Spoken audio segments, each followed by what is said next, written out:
Boa noite, queridos passageiros, tripulantes, pensadores da nave Éticos. Sejam todos muito bem-vindos a mais uma viagem. E se você ainda não é inscrito no canal, por favor, se inscreva, curta, comente, compartilhe aí, nos ajude a alçar voos cada vez mais altos, alcançando mais pessoas, levando reflexão, discernimento e, acima de tudo, a palavra de Deus, né? Hoje, meus queridos, nós faremos uma viagem emergencial. Nesta viagem nós retomaremos exatamente de onde paramos. Na nossa última viagem, nós vimos que a abertura dos selos já havia começado. O juízo já estava em andamento, mas antes da abertura do último selo, houve uma pausa. Deus interrompe momentaneamente os eventos e sela os seus. Ele marca o seu povo, ele identifica aqueles que pertencem a ele. E agora chegamos ao momento que ficou em aberto, a abertura do 7º selo. Mas esse selo é diferente de todos os outros. Ele não libera imediatamente um novo evento visível. Ele produz silêncio. E desse silêncio surge uma nova sequência de acontecimentos, as famosas trombetas, né? E é por isso que essa viagem de hoje é uma viagem emergencial, porque o que veremos a seguir não são apenas eventos de juízo, são alertas, né? Como sirenes que rompem o silêncio, indicando que algo grave está acontecendo. As trombetas começam a soar, anunciando que Deus continua agindo e que nada foge do seu controle. Então, aperte os cintos que a nossa nave vai decolar. E, como sempre, né? Iniciamos aí a nossa viagem pelo versículo 1, hoje do capítulo 8 de Apocalipse. Quando o Cordeiro abriu o 7º selo, houve silêncio no céu por cerca de meia hora. Aqui nós vemos uma das cenas mais impactantes de todo o Apocalipse. Depois de toda a intensidade dos selos, da adoração dos selados, o céu se cala. E isso não é comum, né? O céu no Apocalipse, ele é marcado por louvor, por movimento, por vozes, por adoração constante. Mas aqui há silêncio. E esse silêncio é profundamente simbólico, pois na Bíblia o silêncio muitas vezes ele antecede a ação de Deus. Lá em Abacuque, por exemplo, no capítulo 2, no versículo 20, diz assim: O Senhor, porém, está em seu santo templo, toda a terra cala-se diante dele. Temos também lá em Sofonias, no capítulo 1, no versículo 7, o seguinte: Fiquem em silêncio na presença do Senhor soberano, pois se aproxima o dia do Senhor. O Senhor preparou o seu povo para uma grande matança e escolheu seus carrascos. Ou seja, o silêncio ele não representa ausência, mas sim expectativa. É como se toda a criação estivesse em reverência, aguardando o que está prestes a acontecer. Na visão futurista, esse silêncio ele é entendido como uma pausa literal antes da intensificação do juízo na grande tribulação. Já na visão preterista, né, ele é interpretado como um intervalo antes dos eventos que culminarão na destruição de Jerusalém. Na visão historicista, né, representa aí uma transição entre períodos da história da igreja. E na visão idealista, né, compreende-se como uma reverência aí diante da iminente ação divina. Mas todas essas leituras aí, elas convergem aí a um ponto comum. Deus está prestes a agir. E esse silêncio não é o fim, é o prenúncio, né? Então, no versículo 2, algo começa a se formar, né? Temos o seguinte: vi os 7 anjos que estão em pé diante de Deus, e a eles foram dadas 7 trombetas, né? As trombetas aparecem aqui, mas ainda não são tocadas, né? As trombetas, na tradição bíblica, elas nunca foram apenas um instrumento musical, né? Elas foram feitas, né, para um chamado, né? Elas eram usadas para reunir o povo, né? Como vemos lá no capítulo 10 do livro de Números, onde Deus passa as instruções para Moisés produzir as trombetas, né? E como usá-las aí junto ao povo, né? Para anunciar guerra, para proclamar tempos proféticos, né? A trombeta, ela interrompe o normal, ela quebra o silêncio para anunciar que algo precisa ser ouvido. E existe aí um paralelo muito forte com o Antigo Testamento que nos ajuda a entender isso. Está lá em Josué, no capítulo 6, quando o povo de Israel chega diante da cidade de Jericó. Deus dá uma instrução completamente incomum para eles, né? 7 sacerdotes carregando 7 trombetas, né? Passam aí durante 6 dias, né? O povo, né, deveria rodear a cidade em silêncio, e no 7º dia algo diferente acontece. O povo dá 7 voltas ao redor da cidade e no final as trombetas são tocadas, né? E naquele momento aí os muros da cidade caem, né? Perceba aí o padrão. São 7 sacerdotes, 7 trombetas, 7 dias, 7 voltas, né? O número 7, ele aponta para algo completo. É um ciclo que chegou ao seu tempo determinado. E quando esse ciclo ele se completa, o juízo se manifesta, né? Mas existe aí um detalhe ainda mais profundo, né? Jericó não era apenas mais uma cidade ali no caminho do povo hebreu. Ela era a porta de entrada da terra prometida. Depois de anos no deserto, de anos aí de caminhada, de prova, de dependência de Deus, o povo estava finalmente diante da promessa, né? E antes de entrar, havia aí um último obstáculo, né? E esse obstáculo, ele cai exatamente ao som das trombetas, né? E aqui, exatamente, o símbolo ganha ainda mais peso, né? Porque em Apocalipse nós vemos algo muito semelhante, né?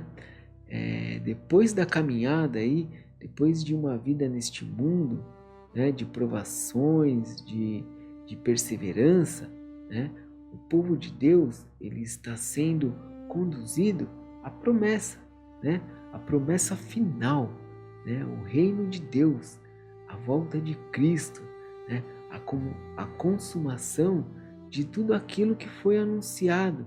Mais uma vez, antes da entrada à terra prometida, há um momento de transição. Há silêncio, há trombetas e há juízo. 7 anjos com 7 trombetas, mas agora não mais diante de uma cidade terrena, mas diante da consumação da história, né? A trombeta aqui, ela não reúne, ela não celebra, ela não anuncia uma chegada, ela é um alerta, ela declara que o tempo se cumpriu, que o ciclo se completou e que aquilo que foi prometido agora está prestes a se manifestar, né? Mas antes disso, antes das trombetas serem tocadas, algo sobe diante de Deus. Nós vemos isso lá nos versículos 3 e 4, que diz assim: Então veio outro anjo com um incensário de ouro e ficou em pé junto ao altar. Recebeu muito incenso para misturar as orações do povo santo, como oferta sobre o altar de ouro diante do trono. A fumaça do incenso misturada às orações do povo santo subiu do altar onde o anjo havia derramado o incenso até a presença de Deus. Então, aqui nós temos algo fundamental, porque mostra que o que acontece na terra não está desconectado do céu. O sofrimento, a dor, o clamor do povo de Deus, tudo isso sobe diante dele. Assim como vemos lá em Salmos, no capítulo 141, no versículo 2 está escrito: Aceita minha oração como incenso oferecido a ti, e minhas mãos levantadas como oferta da tarde. Aqui nós vemos exatamente isso acontecendo. As orações sobem como um incenso diante de Deus. Aqui está o princípio. O juízo responde ao clamor. Na visão futurista, essas orações elas são entendidas como o clamor dos santos durante a tribulação.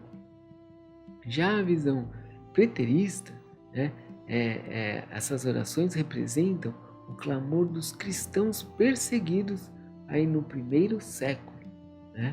Já a visão historicista, elas expressam aí as orações ao longo da história da igreja. E na visão idealista, elas revelam aí um princípio espiritual contínuo. Mas o ponto central aqui é muito claro.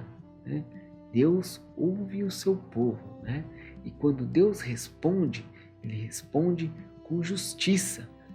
Assim como vemos lá em Romanos, no capítulo 12, no versículo 19, que diz assim: Amados, nunca se vinguem, deixem que a ira de Deus se encarregue disso, pois assim dizem as Escrituras: a vingança cabe a mim, eu lhes darei o troco, diz o Senhor. Isso nos mostra que o juízo não é aleatório, ele é resposta, ele é justo, ele é coerente com a santidade de Deus. E agora o alerta se inicia, o silêncio se rompe lá no versículo 5, e diz assim: Então o anjo encheu o incensário com fogo do altar e o lançou sobre a terra, e houve trovões, estrondos, relâmpagos em um grande terremoto. Aqui nós vemos uma inversão poderosa. As orações sobem e a resposta desce. Mas isso não é apenas simbólico.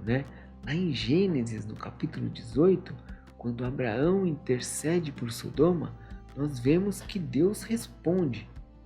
Aqui mesmo no Apocalipse, no capítulo 6, nós vimos aí que os mártires clamam, até quando? E a resposta vem. Ou seja, o juízo de Deus ele não acontece desconectado da história. Ele responde ao clamor, ele responde à injustiça, ele responde ao pecado. E isso muda completamente aí a forma como enxergamos esse capítulo, Porque não estamos aqui diante de destruição, de uma destruição aleatória, Nós estamos diante de um Deus que ouve e que age, E agora o alerta se inicia lá nos versículos 6 e 7 e diz assim: Em seguida os 7 anjos com as 7 trombetas se prepararam para tocá-las.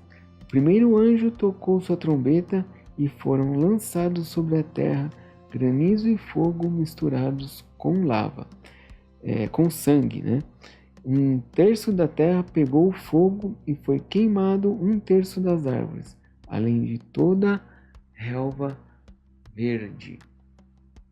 Aqui aqui, né, nós vemos um impacto, né, começa aí um impacto direto sobre a terra, e o fogo vindo do céu, destruição, né, e assim como foi anunciado também lá em Joel,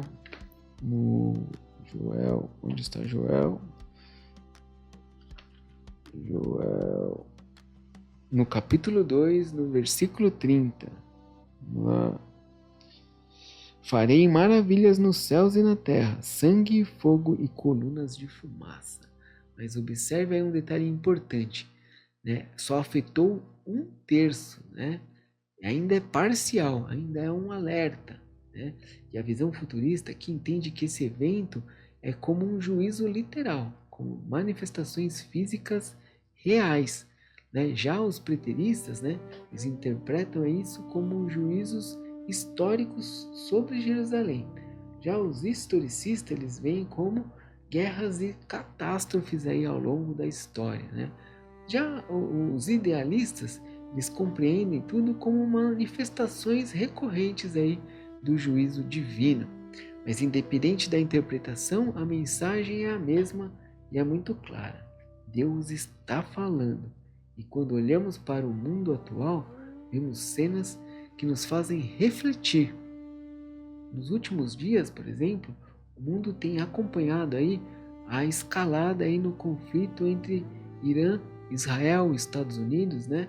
Mais precisamente ali entre Irã e Israel, né? Com ataques de mísseis aí atingindo as cidades do sul de Israel, como Arad e Dimona, né?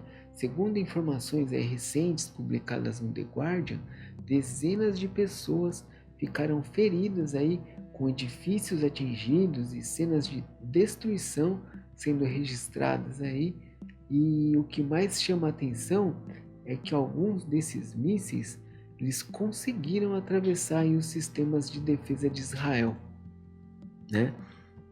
Mesmo aí com o famoso Iron Dome, né, o sistema de defesa aí que intercepta aí projéteis do céu. Houve aí algumas falhas e isso gerou aí imagens impressionantes, né? Céus sendo cortados aí por rastros de fogo, né? Explosões aí iluminando a noite, sirenes sendo tocadas, né? Pessoas correndo para os abrigos e alguns casos, né? Os impactos aconteceram em áreas extremamente sensíveis aí, né? Gerando também mais tensão aí entre a população, né? E quando olhamos aí para esse cenário, né? O céu sendo tomado por fogo, alertas sendo disparados, é impossível, né, não lembrarmos aí da linguagem do Apocalipse, né? Não como um cumprimento direto, né? Mas como um eco, né? Como um exemplo, um lembrete de que o mundo ele vive em constante tensão, né? E que João, né? Que o João viu não está desconectado aí da realidade humana, né? Porque quando o céu começa a falar, o mundo precisa prestar atenção, né? E aí, seguindo para os versículos 8 e 9, né, nós vemos a segunda trombeta. Opa, abri errado. A segunda trombeta diz assim: o segundo anjo tocou sua trombeta e foi lançado sobre o mar algo parecido com uma grande montanha em chamas. 1/3 das águas do mar se transformou em sangue, morreu 1/3 de todos os seres vivos do mar e foi destruído 1/3 de todos os navios. Aqui nós temos um impacto global. O mar é afetado, a vida marinha, o comércio, a estabilidade. Aqui não estamos falando apenas de destruição, né? De uma destruição natural, né? Estamos falando de um impacto sistêmico, né? O mar, na linguagem bíblica, né? Muitas vezes ele representa povos, comércio, instabilidade, fluxo da vida humana. E quando o mar ele é atingido, não é apenas a natureza que sofre, né? É a estrutura da sociedade. Assim como vemos lá em Êxodo, no capítulo 7, nos versículos 20 e 21. Aqui em cima, que diz assim: Moisés e Arão fizeram conforme o Senhor ordenou, diante dos olhos do faraó e de todos os seus oficiais. Arão levantou a vara e bateu nas águas do Nilo, e o rio inteiro se transformou em sangue. Os peixes do rio morreram, e a água ficou tão mal cheirosa que os egípcios não podiam bebê-la.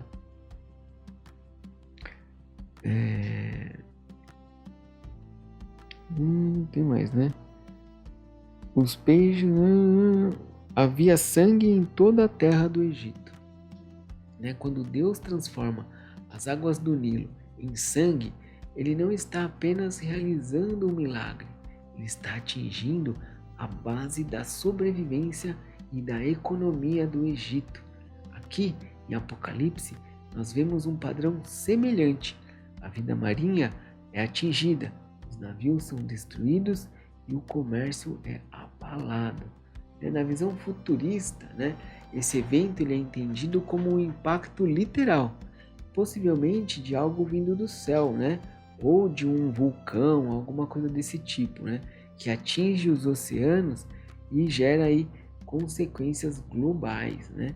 Já na visão preterista, né, esse texto ele é interpretado como a queda das estruturas políticas e econômicas aí no contexto do mundo romano, né?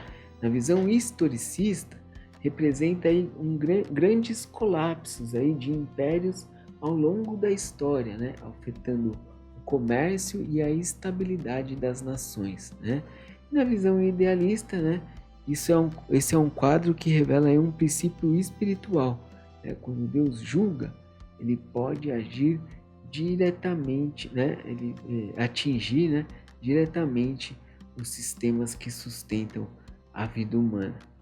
Esse cenário aí, ele nos lembra também o filme The Wave, né, A Onda, de 2015, dirigido por Roald Uthaug, né, baseado em um cenário real de risco lá na Noruega, né.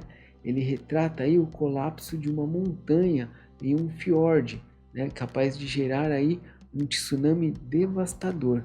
O que torna aí o filme impactante não é apenas a destruição, mas sim o processo, né? São pequenos sinais que vão aparecendo, aí sensores detectam instabilidade, alertas são emitidos, mas nem todos eles são levados a sério, né?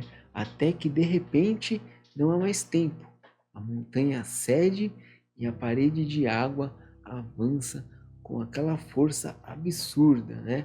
Arrastando casa, carro, tudo de uma vez, né? E aí isso acontece em questão de minutos, né? O que era estabilidade desaparece, né? E isso nos ajuda a entender algo que é essencial em Apocalipse. Quando Deus começa a abalar as estruturas, o colapso ele pode ser rápido, né? E quando chega esse momento, aí não há mais tempo para ignorar os sinais, né? Quando as estruturas elas são abaladas, o impacto ele não é mais local, ele se espalha, né? E aí nós chegamos na terceira trombeta, que ela é anunciada nos versículos 10 e 11, e diz assim: O terceiro anjo tocou sua trombeta, e caiu do céu uma grande estrela, queimando como uma tocha, sobre um terço dos rios e sobre as fontes de água. O nome da estrela era Amargor, pois tornou amargo um terço das águas, e muito grande. E muita gente morreu ao beber essas águas amargas, né? Aqui nós vemos algo que atinge diretamente aquilo que sustenta a vida, as águas se tornam amargas. E aqui, aquilo, né, que deveria dar vida passa a gerar morte, né? Aqui o foco o foco muda, né? Não é mais destruição externa, é contaminação. Aquilo que sustenta a vida, né, se torna fonte de morte. No contexto de Jeremias, isso representa juízo espiritual. E está lá em Jeremias, no capítulo 9. Jeremias, capítulo 9, no versículo 15. Versículo 15. Diz assim: Agora assim diz o Senhor dos Exércitos, o Deus de Israel: ouçam, eu os alimentei.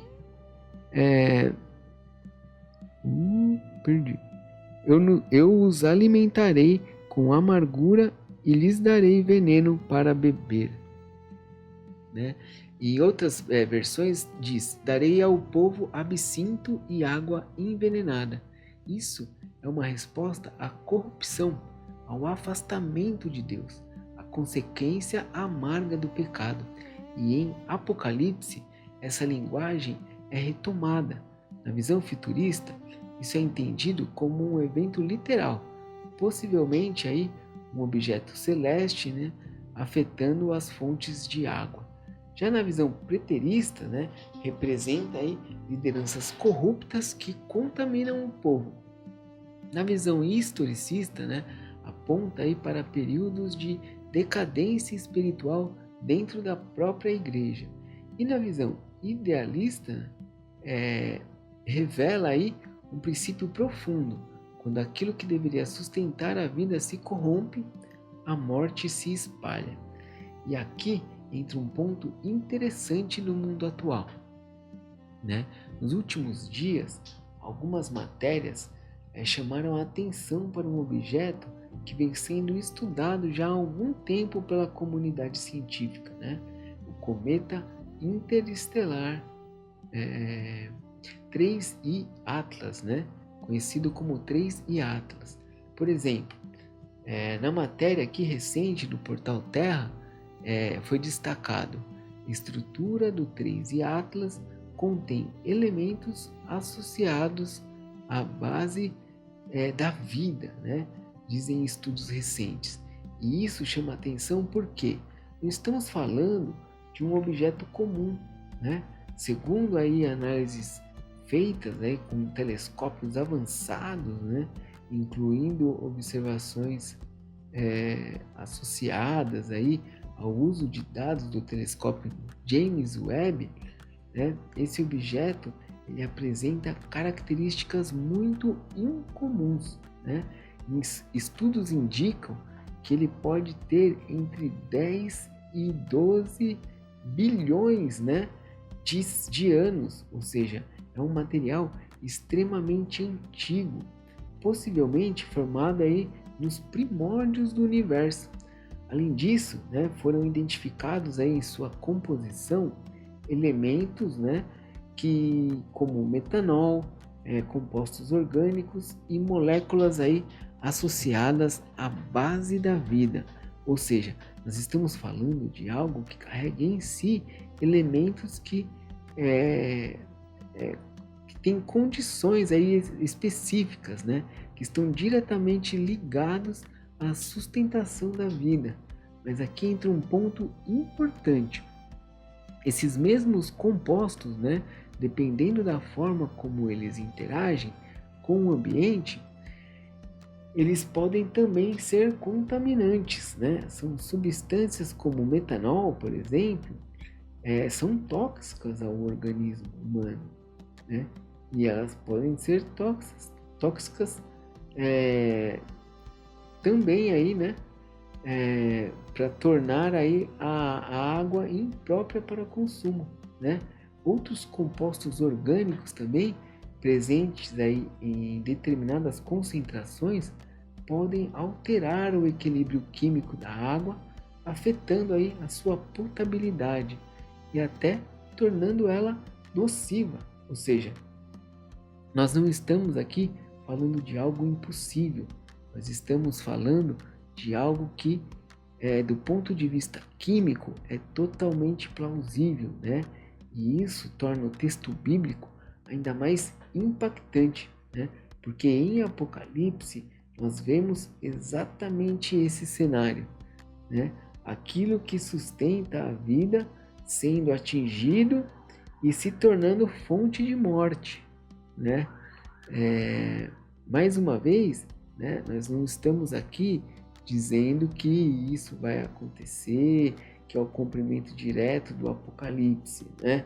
Mas é um paralelo, mas esse paralelo, né, ele é inevitável, né? Porque um objeto vindo do céu carregando em si elementos aí que sustentam a vida e tudo mais, dependendo aí da condição, pode também gerar morte, né? E isso ele nos leva a uma reflexão profunda, né? O céu, ele continua falando. A questão é, quem que está ouvindo, né? Então aí ouvimos, né, a quarta trombeta, lá no versículo 12, e diz assim: o quarto anjo tocou sua trombeta e foi ferido com um terço do sol, da lua e das estrelas, que escureceram. Um terço do dia ficou sem luz e também um terço da noite, né? Aqui nós vemos a luz sendo afetada, né? E isso impacta diretamente a direção, tempo, a estabilidade. Jesus já havia usado essa linguagem lá em Mateus, no versículo 24. Mateus, versículo 24, não é esse? É aqui. No capítulo 24, no versículo 29, que diz assim: imediatamente depois da angústia daqueles dias, o sol escurecerá, a lua não dará luz, as estrelas cairão do céu e os poderes dos céus serão abalados.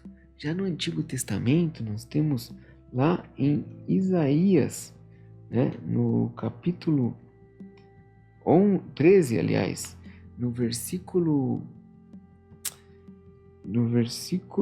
10, diz assim: os céus acima deles escurecerão e as estrelas deixarão de brilhar, o sol estará escuro ao nascer e a lua não iluminará.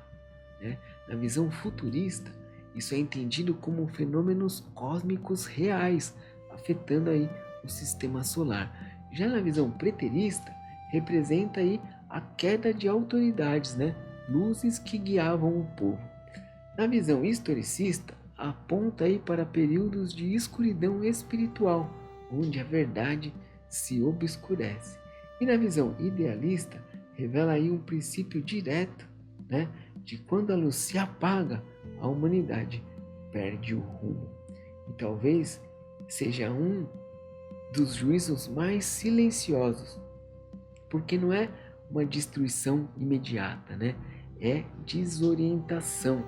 E uma sociedade sem direção, ela entra em colapso, né?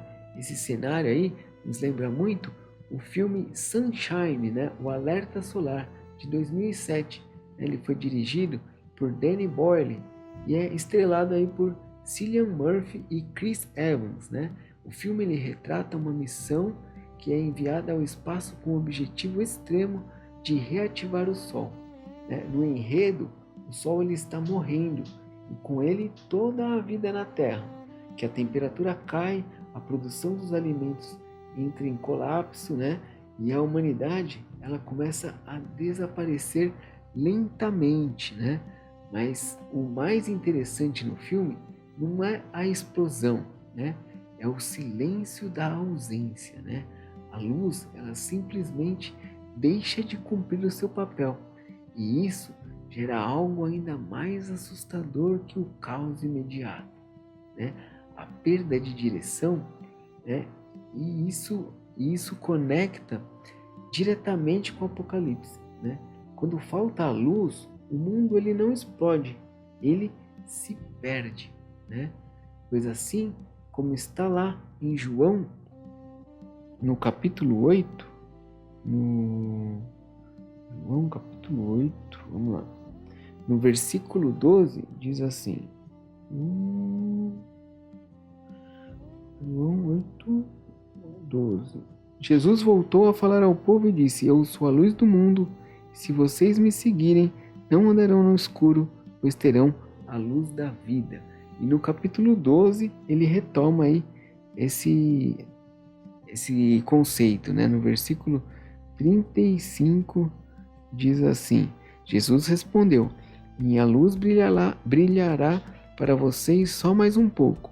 Andem na luz enquanto podem, para que a escuridão não os pegue de surpresa. Quem andar na escuridão não consegue ver onde vai. Creiam na luz enquanto ainda é tempo. Desse modo vocês se tornarão filhos da luz. Depois de dizer essas coisas, Jesus foi embora e se ocultou deles. E assim compreendemos um verdadeiro alerta.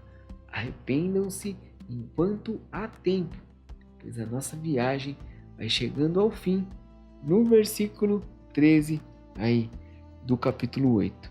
Então vi e ouvi uma águia que voava no ponto mais alto do céu e gritava em alta voz: Terror, terror, terror sobre todos os habitantes da terra, pelo que acontecerá quando os 3 últimos anjos tocarem suas trombetas.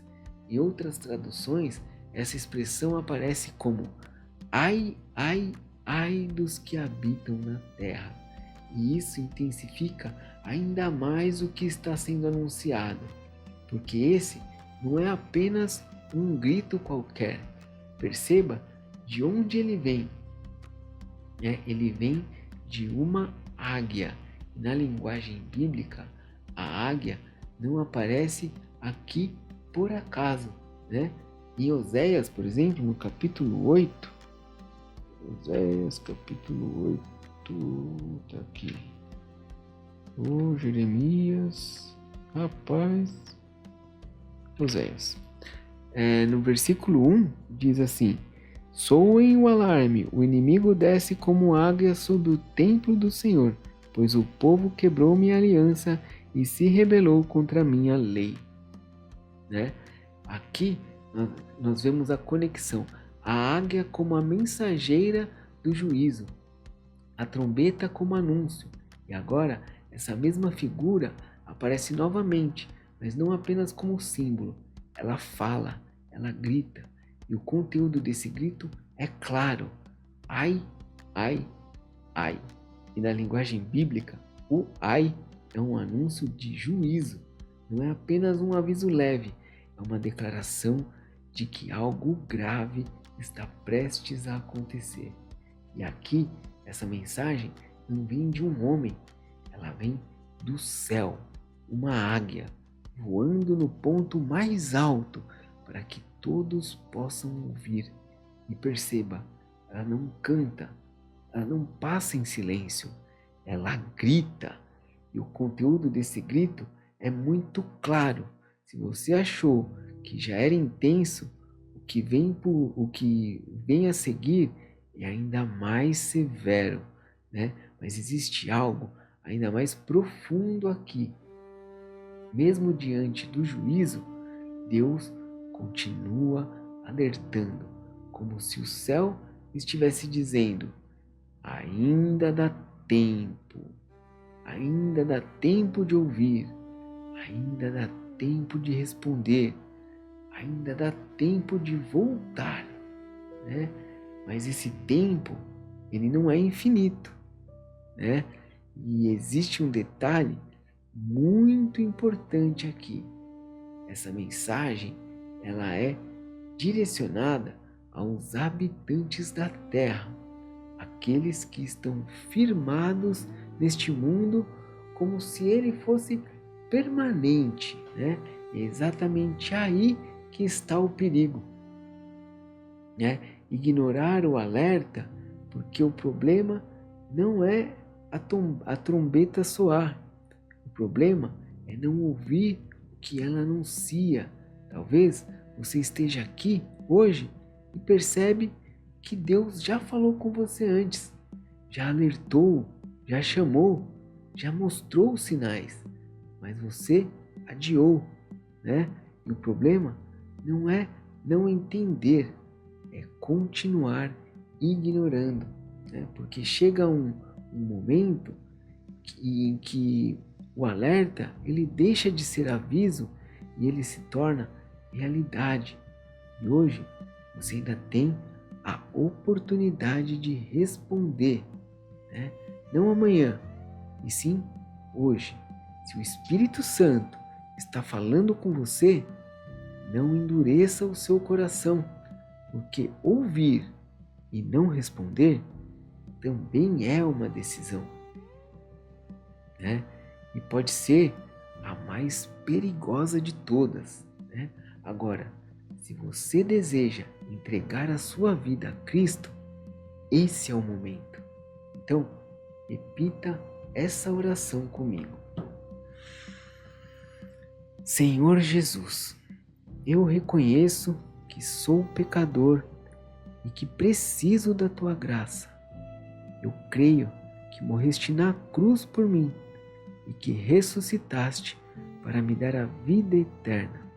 Eu entrego a minha vida em tuas mãos.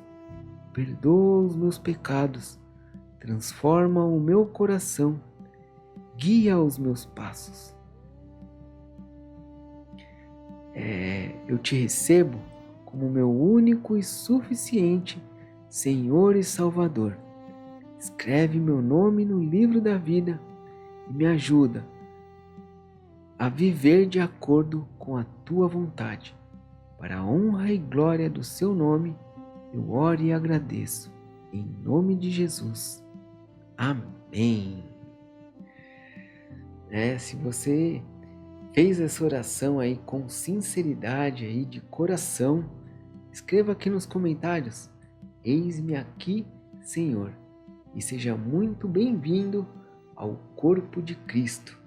Nós estamos aqui para caminhar com você nessa nova vida, pois a nossa jornada continua, porque aquele grito, ainda não terminou, Os ais aí que ecoaram do céu não foram o fim, foram o aviso, E o que está por vir é ainda mais intenso, As próximas trombetas não apenas alertam, elas revelam.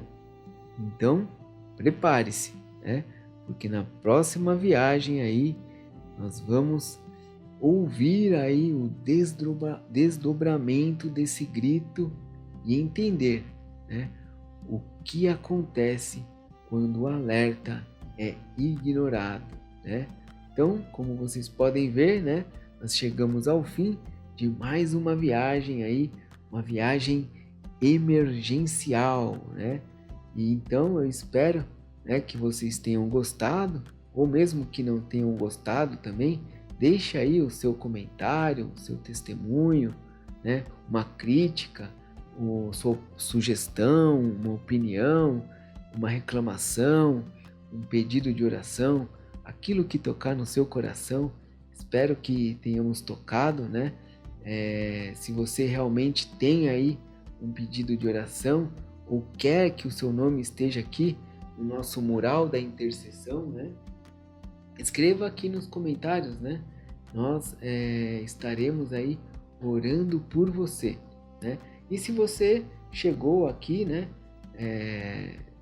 até o final, deixe aí um comentário aí sobre a musiquinha de encerramento. Não deixe de ouvi-la, Pois dessa forma aí, você também estará fazendo parte da nossa tripulação, E também para se tornar um tripulante aí da nave, não se esqueça aí de se inscrever no canal, curtir e compartilhar aí a nossa viagem, Não esqueçamos jamais, melhor do que sermos céticos é sermos éticos. Fiquem com Deus e até a próxima viagem. Hear the trumpets, hear the pipers.